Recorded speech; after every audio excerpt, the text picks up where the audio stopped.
Sometimes I have to sit and seriously ask myself if, perhaps, I am still high on that LSD overdose I purposely consumed for my birthday October 5, 1972. My inner hippie looking for Valhalla. The original urban Viking walking with Loki. Time did not compute on this journey of self-enlightenment. Moments were hours, yet, hours were mere moments and seconds lasted a light year. I remember being in the old St. John Provincial Psychiatric Hospital. The 17th century architecture becoming the backdrop for the most unique, frightening, amusing, depressing happy time I would ever have. For many days or eons or maybe a cosmic minute, I may or may not have laid there. Or I may have been standing. There lay a chance that I may have been suspended midair by black licorice shoestrings. At that point of existence within this space/time continuum only my elven gatekeeper hairdresser knew for sure. I was most definitely clueless. I couldn't see past the jello trees. For all I could understand at that moment is alligators looked charming in lycra. I was certain about one fact beyond any doubt. I was higher than a kite. Back then society was trying its best to allow Elvis Presley and Little Richard to assimilate into everyday culture. They certainly did not know how to treat an acid head. Their answer was to put me naked in a padded cell. I was not diagnosed as being human. An object they labeled me. A damn hippie freak. Lackadaisically stating that, it's only a drug. It will wear off and he will have a hangover with a status 9 on the Richter scale. He will learn from his mistakes. Little did they know that I had learning disabilities. Little did they know that LSD has a reputation of lingering around for decades. Flashbacks come via kaleidoscope dreams. Jumping jack flash in your underpants. So, there I sat through 2 lifetimes of dancing in Electric Lady Land with a cross-dressing pink talking gargoyle named Jeff, a giant yellow rude talking rabbit in heat and an entourage of other LSD-induced hallucinations. If I was still tripping the light fantastic, then the circus we call society was merely a drug-induced fantasy from the darkness within my light.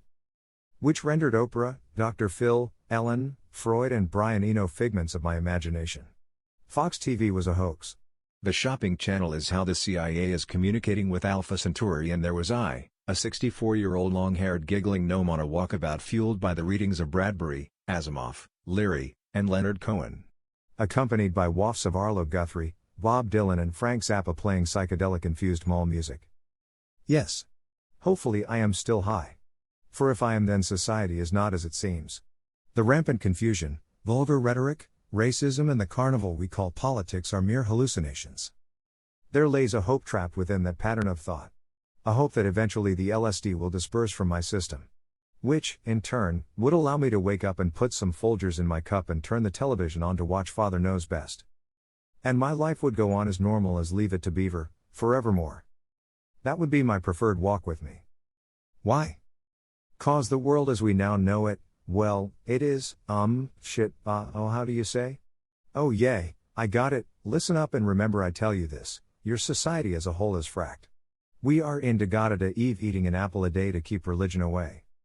For, if by some cosmic joke, every single inhabitant on the big blue marble were to overdose simultaneously on deep-fried peyote buttons and then wander, their mind, now expanded, arising outward and into the forbidden jungle of self-awareness, possibly, just maybe, we would evolve into the human that the cosmic muffin forgot to add into the overpopulated Homo sapiens gene pool. The missing link of basic human compassion. Humanity. The Children of the Corn vs. Fear the Walking Dead is a fine attempt at describing the life of the everyday urban Viking. We, the human race, stopped on the way up the ladder of being the supreme species only to discover that we knew not how to communicate with the plethora of fellow living creatures which inhabit Earth. That's right. We are failures in the eyes of the evolution revolution. We can barely communicate with ourselves, and along comes this Big Bang blasting us into a primeval cesspool of creative thinking, and we came ashore as educated as a bayou slug. The hairy thunderer asked us to obey 10 simple rules, and what did we do? We frecked up. We bit the Big Apple and we spit out New York. We drank the cosmic Pepto-Bismol and farted out Jakarta. Kids, we are not going to get out of trouble this time. Mother Nature's been having an affair with Thor and he hammered some common sense into her. She told us when we arrived that we were renting Earth furnished with utilities included, and violence or Eskimo hookers in the common area would not be tolerated. Look what we did. Look. Instead of listening and learning from our elders, we felt it best to bring in the brown shirts and have them whisk the herd out to brick and mortar pastures found in the best of our public housing holding facilities.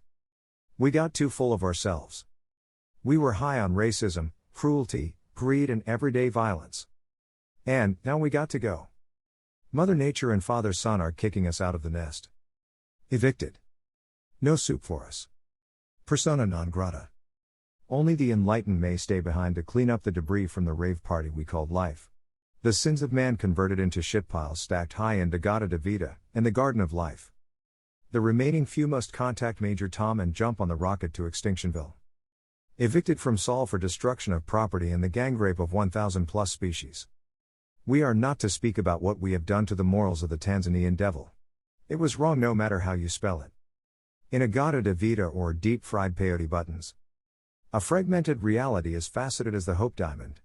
Engraved upon each facet, the images of our supreme leaders. Larry, Curly, and Mo. A rusted clockwork orange. There is a logical truth I read within a white paper a few years back. It was a bleak depiction of the future of television and general broadcasting, the likes of such no one has seen before. It made me look at times long past. The downward dog pose society now holds is chronologically portrayed by the steady advancement of television and broadcasting of all sorts. Occasionally, I reminisce of the day we got our first television. A young buck imagining it fell from space, or perhaps it was gifted to us by the ever-popular Martians.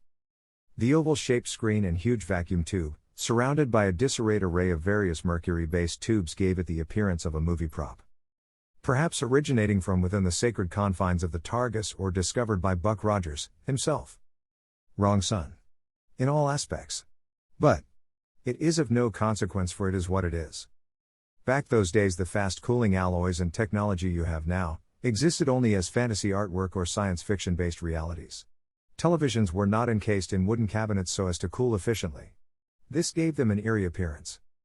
Sheeple's rumor of radiation leakage. So you asked yourself, who cares? What does television have to do with it anyways? Can you get TikTok and YouTube on one? We are too late. Our moment of heroism slipped through the arthritic fingers of Father Time. During the mid-90s, armed with sensibility and knowledge, we as warriors marched against the mass misinformed video game sheeple and gangster rap headphone zombies. Our television fared well through the storm. The craftsmanship of the era assured my snitty father that this was the top-of-the-line television receiver. 3 paychecks and it was ours. You could see the green hue of envy emitting from behind loosely pulled drapes. Neighbors' gossip receptors spreading the news. In numerous ways we have blown teaching humanity to the it being 3 generations of babies raising babies, Facebook scholars, Instagram doctors, Snapchat reporters, and TikTok whistleblowers. The majority of today's youth are carrying a very heavy yoke of violence, immaturity, displacement, rejection, and addiction. Worse than even that, we forgot to be actual parents. We got lost in the cupboard amidst the mountain of margarine lids. Dare not attempt to explain the attaching of a set of rabbit ears and searching and securing that sweet spot that gives access to all 3 of the nationwide's visual media. A defeatist would say, and the optimists would agree, that the 3 latest generations have pulled the heart out of localized broadcasting. In short, sheeple killed the video star.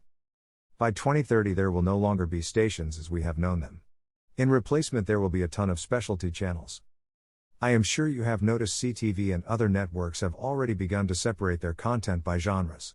CTV mystery, CTV drama, etc. I believe it was National Geographic that pioneered this idea. There will be no more CTV Toronto or CTV Ottawa, etc. Local news will still be broadcast somewhat the same. Only it shall be on each network's news channel. Eventually we will pay for customized bundles from each and every network. It will be the biggest money grab in the history of broadcasting. The only free analog channels will be the ones already available. They are very repetitive and screen shows that are purposefully a season or 2 behind the digital subscription packages. Now I dare you to compare the growth of society in broadcasting terms. We have disemboweled the family and communal units and segregated them. We have labeled our youth and adults as we have labeled our broadcast networks. My boy has PTSD. My daughter has OCD. My wife is manic depressive. Worst of all, my fracking hamster is autistic. Sorry for the long-ass answer. I have always been a knowledge junkie, and with being laid up for most of the past 4 years I've had little to do except read, listen and watch mind-stimulating educational shows. The fat cats will get fatter and the low-income audience will be trapped in a world of rabbit ear antennas and reruns of Matlock and Chips. All this makes me feel like the village elder. Perhaps I am the village idiot. Only my hairdresser knows for sure. When I was a kid, our TV was round screen, black and white. There was 3 channels, and after midnight they were off the air. My dad was the first one to buy a color TV, from a colored man, in our neighborhood. I got in big trouble for forging a letter from Dad to the school saying the whole class was invited to our home to watch the Jetsons and the Flintstones. Dad was not amused when we came marching through the door and interrupted him and his buddies piss drunk playing their weekly poker game. And if you stop and smell the rose-scented laundry detergent, you will see that everyday life is much like that incident. Someone buys a new TV. Some neighbors get jealous. Someone gets angry and others get sad. Some want to steal the TV. Others want you to donate it to them. And a man on the corner auctions off used TVs. We try hard to keep up with the Joneses, not realizing that we are someone else's Jones. And none of us notice the Smiths lined up at the food bank. I was born at a very young age. I kid you not. I may or may not have seen and learned a lot. But I did learn from what I have or have not seen. And that my man's life is not as it seems. Watch out where society goes and do not eat the yellow snow. The only way we will ever evolve is if our differences we can resolve.